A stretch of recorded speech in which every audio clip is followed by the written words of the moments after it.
Welcome back, everybody, to another deep dive. This time we're going to be taking a look at families. Ooh, families. Yeah. And everybody has one. That's true. So I think this will be a really relatable deep dive for our listeners. Definitely. And you guys sent in a ton of different sources for this one. Yeah, we got a really interesting mix of articles, YouTube videos, all sorts of stuff. Yeah, we got a Steve and Maggie video. Ooh, always love those. Yeah, always fun and lighthearted. But we also got some, more serious looks at how families work. Yeah, real-world conversations, Yeah. different cultures. And even some practical tips on, how to describe your family. Oh, cool. Yeah, in English, if you're learning the language. That's useful. Yeah. So I think it's going to be a really interesting mix. Yeah, I'm excited. Yeah. So why don't we start with that Steve and Maggie video? Okay, let's do it. It's the one with the ladybug, the butterfly, the caterpillar, and the ant. Oh, yeah, the finger family one. Yeah, the finger family. I love those. Oh. So kitschy. Yeah, and it's amazing how they can teach kids about bugs using, these colorful visuals and these fun songs. Yeah, it's really engaging. Yeah, and it's funny because even in a video that's meant for, little kids, Right. it still revolves around family. It does, doesn't it? Yeah, it shows you just how fundamental that concept is. Yeah, it's something we learn about from such a young age. Yeah, and it's interesting, too, because, we were talking about different cultures. Right. And those YouTube videos that you sent in really highlight how different families can be. Absolutely. Like the roles that people play, how they're structured. Yeah. And those differences go beyond just the surface level, Yeah. For example, in a lot of Western cultures, independence is super important. Kids are encouraged to move out, even adult children. Yeah, to kind of make their own way in the world. Exactly. Yeah. But then you look at a lot of Eastern cultures, Right. and multi-generational households are totally normal. It's all about taking care of your elders. Yeah. And that sense of family obligation is much stronger. Yeah, it's a completely different dynamic. Yeah. And we can't forget about extended family either. Oh, for sure. In some cultures, aunts, uncles, cousins, they're basically considered immediate family. They play a huge role. Yeah, in daily life and decisions and everything. And all those cultural differences, they're not just interesting facts, Right. They actually affect how people communicate within their families. Oh, yeah, for sure. Imagine growing up in a culture where everyone's super direct, Mm-hmm. and then you marry into a family where it's all about being subtle and indirect. Oh, that could be tricky. Yeah, lots of potential for misunderstandings. Yeah, definitely. And that kind of reminds me of those practical language tips. Oh, yeah, those were great. Yeah. Really helpful. For describing your family in English, Mhm. I was writing down some of the words, caring, supportive, all these great adjectives that really give you a sense of someone's personality. Totally. And then there were those idioms. Oh, yeah. Chip off the old block if someone's their parent. Right. Or black sheep. Yeah, the one who's a little different. Yeah, who doesn't quite fit in. Exactly. And I thought it was really helpful how they explained how to use those. Yeah, because once you understand them, Mm-hmm. you can use them naturally Yeah. and sound more fluent when you talk about your family. Yeah, and it's cool because it's not just about the words themselves. It's No. about understanding the cultural context behind them. The nuances. Yeah, so you can use them appropriately. Exactly. And it's funny because beyond just the language tips, Yeah. we also got to see snippets of real family conversations. They're interesting. Yeah, do you remember that one with the father trying to convince his son to eat breakfast? Oh, yeah, the one where the dad was like, come on, just a quick bite before work. Yeah, and the son was just like, ugh, I don't have time. It felt so real. Yeah, you could totally relate to that. And it made you think about how people communicate in families. Mhm. The dad was trying to connect, but the son was just not feeling it. Yeah, maybe he felt like his dad was always too busy. Yeah, could be. It's interesting how those little snippets can reveal so much about family dynamics. Totally. And it definitely makes you think about how important clear communication is. For sure. Whether it's expressing affection, offering support. Or working through those disagreements. Yeah, because the way we communicate can really affect those family bonds. Absolutely. And speaking of navigating tricky situations, can we talk about technology? Oh, the elephant in the room, or should we say the smartphone in everyone's pocket? Exactly. It's everywhere these days. It really is, and all of the sources talked about how it's changing family dynamics. For better or for worse, right. Right, and I have to admit, I'm kind of torn on it. Yeah, me too. On the one hand, it's amazing how we can stay connected with family across the world. Video calls, social media. Yeah, and digital family albums. It's incredible. It really is. Like, imagine explaining this to our grandparents. Right. That we could see and hear our grandkids in real time. Mind-blowing. Yeah, even if they're thousands of miles away. Totally. But here's the thing, Yeah. and a lot of the sources brought this up. Okay. Technology can bring us closer geographically, Mm-hmm. but it can also create emotional distance. That's true. Like, we might be more connected than ever. Right. But are we really present with our families? Yeah, if everyone's on their phones all the time. Exactly. It's like a paradox. It is. We have all these ways to connect, Mm-hmm. but sometimes it feels like we're further apart than ever. Yeah, and that video where everyone was at the dinner table Oh, yeah. but totally glued to their phone. Oh, I remember that one. It was kind of sad. It was. It really showed how technology can backfire. Absolutely. And it makes you wonder, how do we use technology without letting it, like, ruin those real-life interactions? Mm-hmm. Right. How do we find that balance? That's the million-dollar question. Yeah, and I think it comes down to being more mindful about how and when we use it. Right, like setting boundaries. Yeah, creating tech-free zones. And making a conscious effort to engage with our families in the real world. Yeah, like putting down the phone and actually being present in the moment. Exactly. It's about making eye contact, listening actively, and really being there. Yeah, it's like hitting pause on the digital world. And pressing play on those real-life connections. Yeah, the ones that really matter. Absolutely. And, you know, while technology can sometimes complicate things, Right. it can also be a huge help, especially for families who live far apart. Oh, for sure. Like, think about those stories we saw about families using video calls to stay in touch. Mm-hmm. Or even just to share celebrations and offer support during tough times. Yeah, technology can be a lifeline in those situations. It really can. And sometimes even just a simple text message or a voice note can make someone's day. It's like a little virtual hug across the miles. Yeah, exactly. But even with all these amazing advancements, we can't forget about those basic communication skills. Like listening attentively. Expressing ourselves clearly. And being empathetic to how others are feeling. Yeah, technology can enhance those skills. But it can't replace them. Right, it's like learning a new language. The language of digital communication. Yeah, but we can't forget our native tongue. Which is genuine human interaction. Exactly. And speaking of languages, I think it's fascinating how the way we talk about our families reveals so much about our values and traditions. Oh, yeah, for sure. And even our sense of humor. Totally. It's like more than just vocabulary. Right. It's about those shared stories, those inside jokes. The expressions that only your family understands. Yeah, it's like a language of belonging. Oh, love. And let's be honest, sometimes a little bit of exasperation, too. Oh, definitely got to have that. Right. Like those classic family moments. Like, Mom, you're embarrassing me.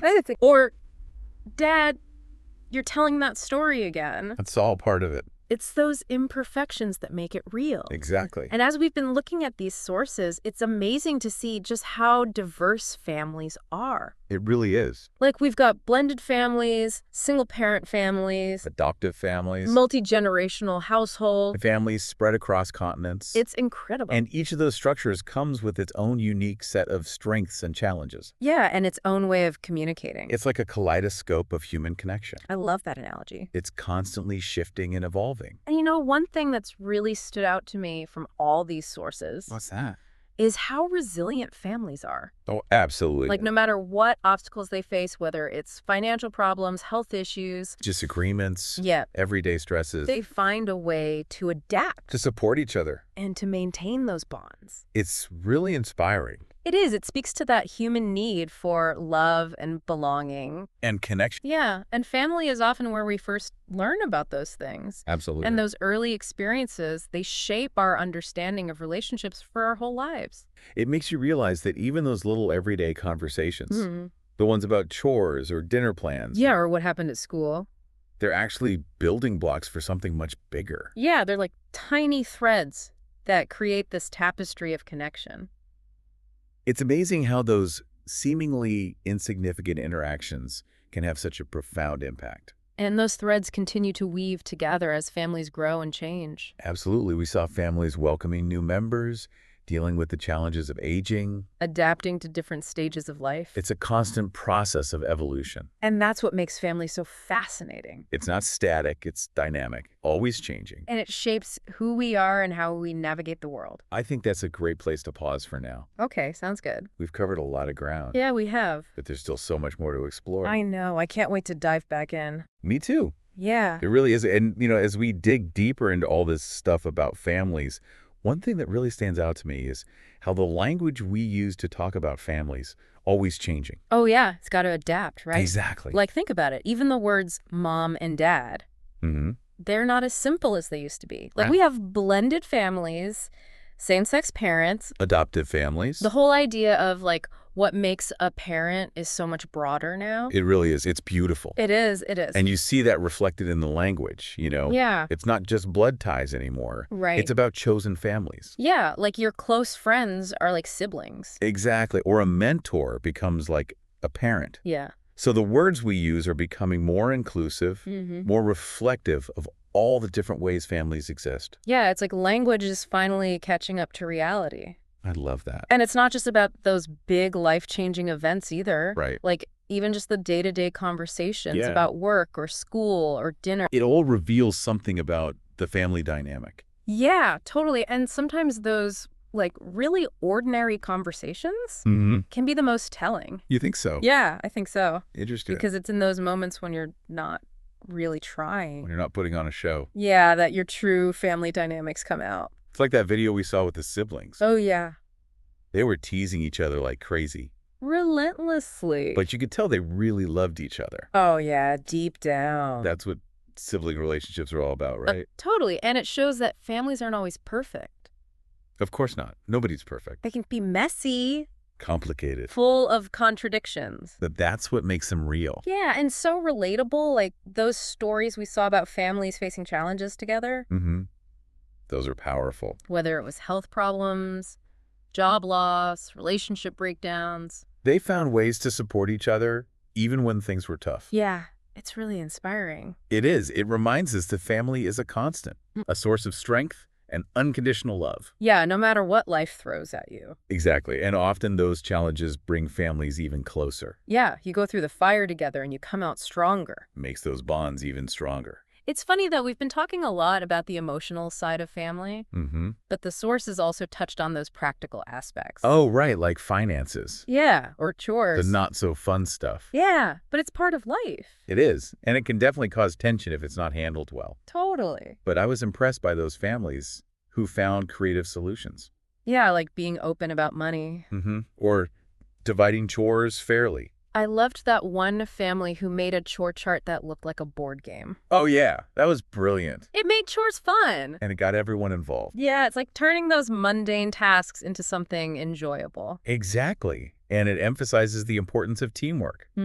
And shared responsibility. Everyone contributes. Yeah, which I think is especially important now as families are evolving. Right. It's not just mom's job or dad's responsibility anymore. Yeah, everyone pitches in to make the household run smoothly. It's a more balanced approach. But that shift in responsibility can also lead to conflict. Oh, for sure. We saw that in some of those conversations. Yeah, people struggling to adjust to new roles or expectations. Especially when there are generational differences, Oh, like different ideas about parenting. Exactly. Like that video with the grandparents visiting. Oh, the one with the screen time battle. Yeah, classic clash of generations. The grandparents wanted the kids to put down the devices. And the parents were like, but they're educational apps. It shows how different generations can have such different views on technology. Yeah, and parenting in general. It highlights the need for communication and compromise. Yeah, because even within a family, you can have these mini cultures. Little pockets of different values and beliefs. That sometimes clash. But the key is to be patient. And try to understand each other's perspective. Exactly, because with a little effort, families can bridge those gaps. Yeah, and that kind of brings us back to technology. Oh yeah, the ever-present force. How it's shaping families in ways we never could have imagined. It's a constantly evolving landscape. And the sources we looked at offer some really interesting insights. What kind of insights? Well, for one, there's this growing awareness of the downsides of too much screen time. Especially for kids. Yeah, parents are trying to figure out how to set healthy boundaries. How to encourage those real-world interactions. Yeah, and create a more balanced approach. Like that article about creating tech-free zones in the house. Oh, yeah, I like that one. No phones at the dinner table. Family time should be device-free. It's about prioritizing those face-to-face connections. Exactly, but it's not just about limiting screen time. Right. It's also about using technology in ways that actually benefit families. Like how? Well, like those families who are using video chat to stay connected with relatives. Oh, yeah, across long distances. Yeah, or those parents who are sharing educational apps with their kids. Right. Technology can be a great tool for learning. And for connection, even for creativity. It can also help families stay organized. Yeah, like with shared calendars or family group chats. It's like technology is becoming the family's control center. Keeping everyone connected and on the same page. Very efficient. But of course, with all these new possibilities, there are new challenges. What kind of challenges? Well, some of the sources talked about concerns about privacy. Oh, yeah, data security is a big one. And the potential for technology to distract us from real life. It's a valid concern. It is. It's like we're all navigating this uncharted territory. Learning as we go. But one thing remains clear. What's that? Family is powerful. Yeah. It's a source of love and support. And resilience. Even in the face of all this technological change, as we explore all these different sides of family life, I keep coming back to this idea that family isn't just a noun, it's a verb. Ooh, I like that. It's something we do. We actively create it. We nurture it. Through those everyday interactions, shared experiences, and a love for each other. It's about weaving those little moments of life into this rich tapestry. Yeah, full of laughter, connection, and love. And that's a journey worth cherishing. Every step of the way. Yeah. Absolutely. And through all these conversations about families, I've realized how much our own experiences shape what family means to us. Oh, totally. Like we all have our own backgrounds. Our own culture. Our own values. Yeah, and what might seem normal in one family could be totally different in another. Exactly. So we got to be open-minded, listen to each other. Really hear those different perspectives. Because there's no one right way to define family. And that's what makes it so interesting. Yeah. There's so much beauty in all those different structures and communication styles. All those different traditions. And it's through those differences that we learn and grow. Absolutely. Like that family we saw who adopted kids from different countries. Oh, yeah. They talked about how they brought those different cultures into their family life. Yeah. Celebrating holidays from all over the world. Teaching their kids about their heritage. It was amazing. It's a great example of how families can embrace diversity. Create a sense of belonging for everyone. It's not about erasing those differences. It's about celebrating them. Exactly. And it's not just about cultural diversity either. Right. We saw families navigating different abilities. Different personality. Different life choices. It's about creating a space where everyone feels accepted. Loved for who they are. Yeah, no matter that. Unconditional love and support. Even when family members make choices you might not agree with. Yeah, because everyone's on their own journey. And family's about being there through it all. The ups and the downs. It's like a safe haven. A place where you can be yourself. Totally flaws and all. And know that you'll be loved no matter what. And that brings us back to the power of language. Oh, how so? Well, the words we use to talk about our families. The stories we tell. The traditions we keep. It all creates this feeling of belonging. This shared history.